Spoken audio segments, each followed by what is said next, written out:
Alright, so this is a teachings match versus Blightning, and I did record it live, but the audio got fucked for some reason, so we are re-recording it. It was a pretty good match.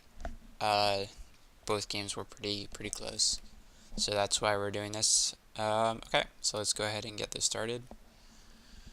Anytime now. There we go. This hand's really slow, so it's like pretty debatable whether you want to keep this. It's really bad against goblins because you can't, like, at best you'll be, if you draw a land, you'll be playing something on turn 2, that being Diabolic Edict, and at worst you won't be able to play anything until turn 3, so that's why this hand's pretty sketchy.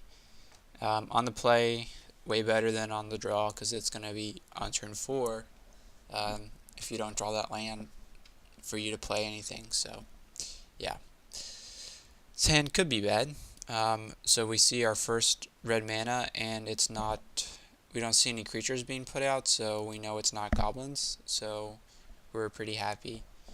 It still could have been goblins at this point, but it's pretty unlikely with no one-drop creature, because there's just so many one-drops, and they always play them if they have them, because there's really no reason not to.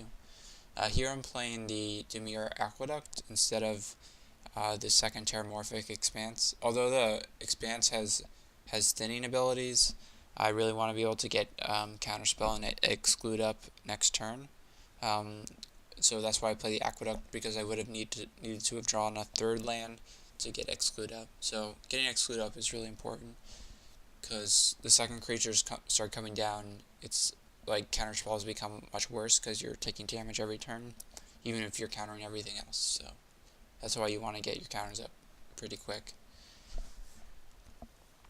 Alright, here he plays black, so I know he's playing Blightning. He cycles the Dragger. The annoying thing about cycling abilities is that you can't counter them, so yeah. That can give you issues if you're playing a deck that has counterspells in it. So just be aware of that.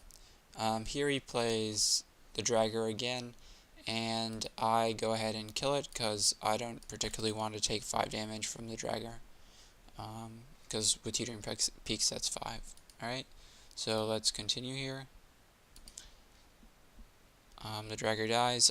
Here I play this Terramorphic Expanse, so I can play Duress next turn and play Exclude. I don't particularly want to play Exclude on the Cathari Bomber, but I do, because it just it'll start generating tokens. So, and now here I cast a Duress on his hand. He constantly F6s through my turn, even when he has burn spells, which is definitely poor play. So don't do that. All you players, all you people out there, F6ing when you have play is always a bad idea. Alright, so I Duress his hand, and we see that he has Lightning Bolt, Swamp, Burst Lightning, Sown Eye Drake, Burst Lightning. And I ditch his Sign in Blood, which was his 6th card in that hand, just because him drawing cards is just so bad for me. So that's what I do. Plus it's like a 2-for-1 if he gets this off. So, or yeah, basically is a 2-for-1. Here I play the Aqueduct, so I can have another. Well, I can just. I mean, obviously that play makes sense there. Here he's playing his Cathari Bomber. Obviously, I can't counter that. It's pretty annoying, and he gets some tokens out. Here, play the second mana out, so I can have 2 counterspells up. He uses the Dragger, so I can't counter it. Yeah, that's annoying. I use Teachings here. One cool thing about playing against stuff that has Unearth is that if you like use Agony Warp is just so strong against it, because you don't even have to kill the card. You can just, get rid of its power, and then it's the same thing as killing it, basically, because it dies at the end of the turn. Alright, so that's what I do there, and he Lightning Bolts me. So that turn I only took 4 instead of 8 damage there. Dragon Fodder is really annoying for me, because I don't have anything like Nausea or Crypt Rats or Echoing Decay main deck, so obviously I'm going to miss 6 teachings there for another teachings. Yep, Agony Warp again. Pretty awesome to getting more and more Agony Warps. They're just going to be so good in this matchup. Yep, so that's what we do there. Don't want to get him too many tokens. It's just like, even though I can you know, I have 2/2s in this deck and that can deal with the tokens there. Once he gets like 5 of them out, it's a pain in the ass. Plus he has Goblin Bushwhacker, which is always a high priority for me to counter, because that would have done quite a bit of extra damage this turn. Plus it goes well with his tokens. Here pretty sure I Agony Warp. Yep, Agony Warp there, so I can deal with the tokens again. The rest, here he makes a mistake, F16 through his turn. At this point he has Sonai Drake, Burst Lightning, and Burst Lightning. And I get to ditch another one of his Burst Lightning. So now he only has 2 Sonai Drakes and a Burst Lightning in his hand. Yeah, okay. I just counter that because I don't particularly like discarding 2 cards for no reason. So that gets countered. And now he has no more plays.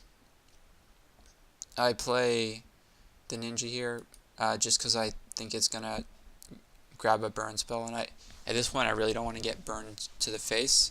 So that's why I play the Ninja. Yeah.